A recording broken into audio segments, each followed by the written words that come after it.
તો હોળીના તહેવારને લઈને તંત્ર પણ સજ્જ બન્યું છે। લોકો તહેવાર સારી રીતે મનાવી શકે અને તેમની સુરક્ષાનું પણ ધ્યાન રાખી શકાય તે માટે 108 ઇમરજન્સી સેવા દ્વારા એક્શન પ્લાન તૈયાર કરવામાં આવ્યું છે। આ વખતે આપણે જો 2025ની હોળી અને ધૂળેટીના પર્વની વાત કરીએ તો અમારી જે સમગ્ર રાજ્યમાં 838 જેટલી રોડ એમ્બ્યુલન્સ છે, 2 બોટ એમ્બ્યુલન્સ અને 1 એર એમ્બ્યુલન્સ મળીને 841 જેટલી એમ્બ્યુલન્સનો કાફલો સંપૂર્ણ રીતે કાર્યરત રહે એવી વ્યવસ્થાઓ અમે અગાઉથી જ કરેલી છે। તો હોળી ધૂળેટી પૂર્વે નબીરાઓના સ્ટન્ટના વિડીયો પણ વાયરલ થઈ રહ્યા છે। સુરતમાં નબીરાઓના કારમાં સ્ટન્ટના વિડીયો વાયરલ। સુરત પોલીસને ખુલ્લો પડકાર ફેંકતા અસામાજિક તત્વો પોતાનો અને બીજાના જીવને જોખમમાં મૂકતા યુવકો જોવા મળી રહ્યા છે।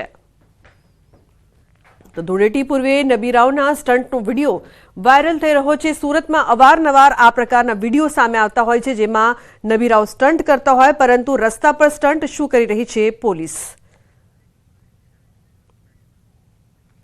અમદાવાદમાં હિટ એન્ડ રનમાં એકનું મોત નીપજ્યું। થલતેજ મેટ્રો બ્રિજ નીચે થયો હતો અકસ્માત। અજાણ્યો ટ્રક ચાલક રિક્ષાને ટક્કર મારીને ફરાર।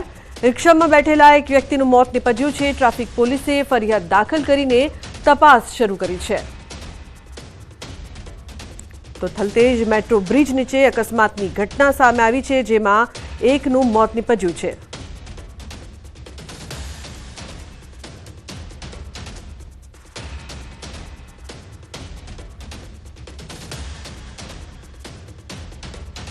સમાચારમાં આગળ વાત કરીશું અંધશ્રદ્ધામાં બલી।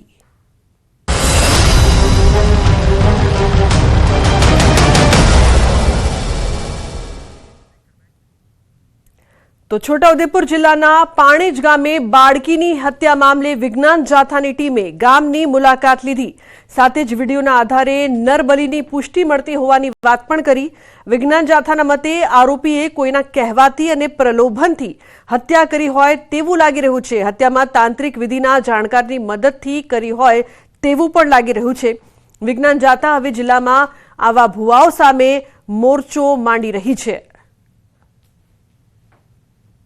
તંત્ર વિદ્યાની પુષ્ટિ પ્રમાણે માતાજીનો જે મઠ છે તેની પાસેની લાશ રાખવામાં આવી છે તેવો વિડીયો છે। તો એના ઉપરથી એવું લાગે છે કે તંત્ર વિદ્યાના સહારાની અંદર ક્યાંક ને ક્યાંક આવો તંત્ર વિદ્યામાં પોતે માનતા હોય અથવા કોઈ એને કોઈ બીજી હકીકતનું પ્રલોભન આપ્યું હોય તો પણ આવી ઘટના બની શકે છે। એટલે આ ઘટનાની અંદર અંગત અદાવત અને તંત્ર વિદ્યા બંને વચ્ચે તાદાત્મ્ય રાખી અને આ બાળકીની હત્યા કરેલી છે।